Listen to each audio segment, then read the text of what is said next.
বিসমিল্লাহির রহমানির রহিম। আলহামদুলিল্লাহ ওয়াসসালাতু ওয়াসসালামু আলা রাসূলিল্লাহ। আম্মা বা'দ, সম্মানিত আমার দ্বীনী ভাইরা, আসসালামু আলাইকুম ওয়া রাহমাতুল্লাহি ওয়া বারাকাতুহু। আমাদের আজকে রিয়াদুস সালিহিনের 88 নম্বর পর্ব নিয়ে আমরা আলোচনা করব। এখানে যেই নতুন একটি অধ্যায়, সেটি হলো বাবু, অধ্যায়টা হলো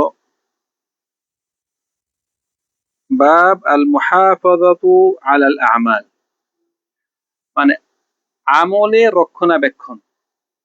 মানে আপনি যে আমল করেন, আমলটাকে কি রক্ষা করা। আমরা অতীতে এই অধ্যায়ের পূর্বে যে বিষয় নিয়ে আলোচনা করেছিলাম সেটি ছিল যে আমলের মধ্যে কি মধ্যম পন্থা, মধ্যম মানে মধ্যম পন্থা অবলম্বন করা। মানে আমলটি যেন আমাদের যদিও কম হয়, যেন এটি কন্টিনিউ হয়। ইসলাম চায় আপনি আমলের মধ্যে কি কন্টিনিউ করেন। কয়েকদিন আমল করলেন খুব বেশি, তারপর আমল ছেড়ে দিলেন, এরকম যেন না হয়। আমলটি কি হয়, কন্টিনিউ হয়। এখানে বলতেছে যদি কেউ মানে এখানে আমরা যেসব বিষয়ে আলোচনা করব সেটি হলো যে আপনি যদি কোনো একটি আমল করেন, যেন আমলটা কি কন্টিনিউ করেন, যদি এটি অল্প হয়। এখানে কয়েকটি আয়াত এনেছে পরে দিয়ে। প্রথমে সেটি হলো তার মধ্যে আমি আহ, আহ, একটি আয়াত তেলাওয়াত করতেছি, সেটি হলো আল্লাহ সুবহানাহু ওয়া তাআলা তার কোরআন মাজিদে বলতেছেন যে ওয়ালা তাকুনু কাল্লাতী নাকাদাত গাজলাহা মিন বাদি কুওয়াতিন আনকাতা। মানে আল্লাহ সুবহানাহু ওয়া তাআলা বলতেছে তোমরা ওই মহিলার মতো হইও না, যে মহিলা সে দেখা গেল যে অনেক কষ্ট করে একটি কাপড় সেলাই করলো, ওই যে সুই দিয়ে, পরে দিয়ে আবার ওই কাপড়টি কি করলো অনেক ঘন্টা ধরে জটটুক সেলাই করেছে, আবার দেখা গেল সুই মানে সুতা ধরে টান দিয়ে সব খুলে ফেললো। মানে আমল সব, মানে কয়েক ঘন্টার আমল কয়েক সেকেন্ডে কি শেষ। তোমরা এরকম করে না। আবার বলতেছে আর এখানে ওয়াবুদ রাব্বাকা হাত্তা ইয়াতিয়াকাল ইয়াকিন, যে তুমি আল্লাহর ইবাদত করো কখন পর্যন্ত, ইয়াকিন। এখানে আবার ইয়াকিন যে বলেছে, এই ইয়াকিন নিয়ে মানুষরা কিছু বিভ্রান্ত হয়েছে, যারা নাকি ভণ্ড। মানে তুমি এখানে বলতেছে তুমি আল্লাহর ইবাদত করবে কতক্ষণ পর্যন্ত, যতক্ষণ তোমার মৃত্যু না আসে। ইয়াকিন অর্থ কি এখানে, ইয়াকিন তুমি আল্লাহর ইবাদত করো যতক্ষণ পর্যন্ত তোমার মৃত্যু না আসে। তো ইয়াকিন অর্থ হলো এখানে মৃত্যু। এটা কিন্তু শাক, শাক মানে কি, শাক ইয়াকিন বুঝে না তো। শাক, শাক অর্থ হলো, হ্যাঁ, বাংলাতে কি বলে শাককে, আমার এই এই বিষয়ে আমার শাক শাক হচ্ছে সন্দেহ। সন্দেহকে কি বলে আরবিতে, শাক। আর সন্দেহের বিপরীত কি, বাংলাতে সন্দেহের বিপরীত কি, বিশ্বাস। আরবিতে বলে ইয়াকিন। শাকের বিপরীত ইয়াকিন। একটা হলো সন্দেহ, একটা হলো কি গাঢ় বিশ্বাস। এখানে যারা নাকি মানে পথভ্রষ্ট, তারা বলতেছে অনেক অনেক সময় বাংলাদেশে দেখবেন, বিভিন্ন দেশে দেখবেন যে ভণ্ড নামাজ পড়ে না, অনেক বড় পীর। দেখছেন এরকম অনেক বড় পীর কি করে, নামাজ পড়ে না, রোজাও রাখে না। যদি বলে ভাই আপনি নামাজ পড়েন না কেন, আপনি এত বড় পীর, বলছে না এই নামাজটা হলো যারা নাকি ছোট লেভেলের, আমি এখন অনেক উপরে উঠে গেছি,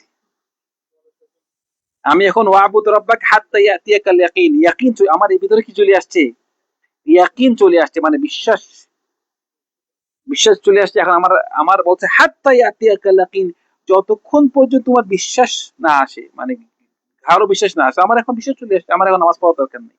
ও তো মিসকিন, জানো না যে এই ইয়াকিনের নাম ওই ইয়াকিন না, ওইটা ওইটা সন্দেহ বিপরীত ইয়াকিন না, শাকের বিপরীত না। এই ইয়াকিনের অর্থ কি, মৃত্যু। সে তো তাফসীর পড়ে নেই, সে তাফসীর পড়তে হবে তো। অথচ সেজন্য সে কি হইলো, পথভ্রষ্ট হয়ে গেছে। সেজন্য একজন বড় আলেম, মানে আব্দুল কাদের জিলানী, যদি ওনাকে দিয়ে অনেক মানুষ মানে অনেক বানোয়াট গল্প ওনাকে দিয়ে বানানো হয়, একটা রেওয়ায়ত পাওয়া যায় উনার থেকে, যদি রেওয়ায়তটা সহিহ হইতে পারে কিন্তু কথাটা সত্যি। মানে উনি আবাদত করতেছেন, আবাদত করার সময় হঠাৎ দেখলেন যে ওনার সামনে একটি বিশাল একটি পিলার মতো আসছে, ধোঁয়া, মানে সাদা পিলার, সাদা পিলার আসলো, আসি বলতেছে, হে আব্দুল কাদের জিলানী, আমি তোমার রব, আমি আল্লাহ, তোমার থেকে আমি কি করলাম, আবাদত উঠিয়ে নিলাম, তোমার আবাদত করা লাগবে না, তোমার কি করা লাগবে না। তো উনি ওনার জ্ঞান ছিল, উনি বলছেন না তুমি আল্লাহ, তুমি হলো শয়তান। কারণ কারণ আল্লাহ সুবহানাহু ওয়া তাআলা তার কোরআন মজিদে কি বলতেছে, ওয়া আবুদ রাব্বাকা হাত্তা ইয়াতিয়াকাল ইয়াকিন, তোমার মৃত্যু আসার পূর্ব পর্যন্ত তুমি কি করবে, ইবাদত করবে। আর তুমি বলছো আমার ইবাদত করতে হবে না, এই কথা যখন বলছে তখন ওই সুন্দর বিলাপটি ধোঁয়া হয়ে উড়ে গেলে বলে যে কথা ঠিক, আমি শয়তান, তোমার এই কথা বলে আমি অনেকজনকে ধোঁকা দিয়েছি। তো সুতরাং আমাদের ইসলামে আমাদের জ্ঞান থাকা দরকার। জ্ঞান যদি না থাকে আপনি অবশ্যই আপনি আবাদত করবেন, ভুল করবেন আবাদত। তো অনেক ভাইরা এভাবে এই আয়াতটি না বুঝে সে কি করেছে, পথভ্রষ্ট হয়ে গেছে। তো আমরা সেজন্য আমাদের আবাদতটি কি থাকতে হবে, কন্টিনিউ থাকতে হবে। এখানে আরো কয়েকটা আয়াত আছে, আয়াতটি মানে আমি পড়তেছি না, হাদিসে চলে যাচ্ছি। প্রথম হাদিসটি হলো হাদিস ওমর বিন খাত্তাব রাদিয়াল্লাহু আনহু থেকে, আন ওমর বিন খাত্তাবের কথা আমি তো বলেছি। ওমর বিন খাত্তাব কে? হ্যাঁ, ইসলামের দ্বিতীয় খলিফা ওমর বিন খাত্তাব, এবং ওনাকে কি বলা হয়, আমিরুল মুমিনিন, মুমিনদের আমির। উনি রাসূল সাল্লাল্লাহু আলাইহি ওয়াসাল্লামের সাথে ওনার কি সম্পর্ক? হ্যাঁ, জামাই সম্পর্ক। রাসূলুল্লাহ ওনার কি হয়, জামাই। উনি রাসূলুল্লাহ শ্বশুর। উনার মেয়েকে আমাদের মা হাফসা, হাফসা রাদিয়াল্লাহু আনহা।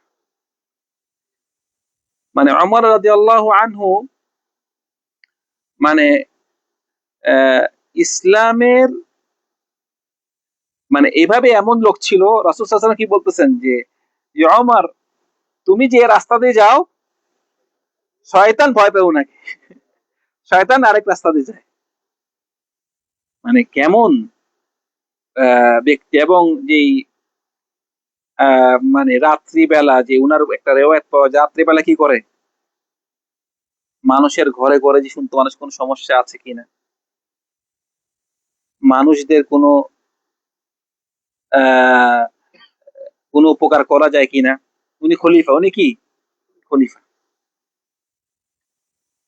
তো অনেক ঘটনা উনার সম্পর্কে বলতে আমি যদি বলি তাহলে কয়েকটি পর্ব লাগবে আর কি। আপনারা তো এখানে ওমর বিন খাত্তাবকে আপনার সবাই চিনার বলা দরকার নেই। তো ওমর রাদিয়াল্লাহু আনহু থেকে এই হাদিসটি, তো রাসূল সাল্লাল্লাহু আলাইহি ওয়াসাল্লাম বলতেছেন, মান নামা আন হিসবিহি মিনাল লাইল আও আন শাইইন মিনহু فقرأه ما بين صلاة الفجر وصلاة الظهر كتب له كأنما قرأه من الليل। মানে মনে রাখবেন আপনারা, কিছু কিছু আমল আপনার জন্য খাস ভাবে রাখবেন ভাই, যে এটা কেউ জানে না, একমাত্র আল্লাহ জানে। আপনার সাথে আল্লাহর সাথে কি করবেন, পার্সোনাল একটা সম্পর্ক করবেন। যে কেউ বলছে, কেউ কেউ যদি তার একটা পার্সোনাল আমল, এটা সে তার অভ্যাস প্রত্যেক রাত্রেবেলা করে, তার একটা অভ্যাস, রাত্রেবেলা হলেই সে কি করবে, কয়েক রাকাত, 2 রাকাত, 4 রাকাত তাহাজ্জুদ নামাজ পড়বে। সে একটা তার অভ্যাস করে ফেলছে। অথবা প্রতিদিন রাত্রেবেলা সে 1 পারা কোরআন পড়বে।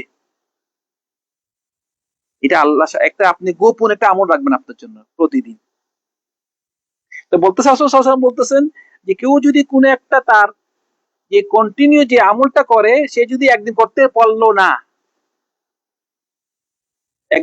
পারলো না, সেজন্য ওই কাজটা কি করে, সকালবেলা ফজর থেকে জোহরের মাঝখানে করে ফেলে। মানে কোন একটা নামাজ সে তাহাজ্জুদ পড়তে পারলো না একদিন, অথবা কোরআন পড়তে পারলো না, সে কি করবে, ওই কাজটা মানে সকালবেলা করে ফেলবে। যদি সকালবেলাও করে তখন তার জন্য রাত্রিবেলা যেই যেই সবটা লেখা হতো সকালবেলা পড়লে কি এই সবটা পেয়ে যাবে। কারণ আমলটি হলো আমাদের কাছে কিছু কিছু আমল আছে, ওই আমলটি মানে কাজার মতো করা যায়। মানে আপনি রাত্রে আমল করতে পারলেন সকালে করলেন, আর কিছু কিছু আমল এটা কাজার মতো করা যায় না, এটা সময় শেষ সময় শেষ। যেমন ধরো আপনার মসজিদে ঢুকেছেন, তাহিয়াতুল মসজিদ পড়া দরকার আছে না এক সুন্নত, তাহিয়াতুল মসজিদ রাতে পড়তে পারলেন না, পড়তে পারলেন না, বসে গেছেন, অনেক গেছে পরে আর পড়া দরকার, সময় শেষ। অথবা উজু করলে 2 রাকাত নামাজ আছে, উজু করছেন আপনি 2 রাকাত নামাজ পড়েন নেই, পরে আর পড়া দরকার নেই। কিন্তু কিছু কিছু আমল আছে পড়তে না পারলে কি এটা কাজা পড়া যায়। আচ্ছা, আমরা বাকিটা শেষ করবো। সাল্লাল্লাহু আলা সাইয়্যিদিনা মুহাম্মদ ওয়া আলা আলিহি ওয়া সাহবিহি আজমাইন। আসসালামু আলাইকুম ওয়া রাহমাতুল্লাহি ওয়া বারাকাতুহু।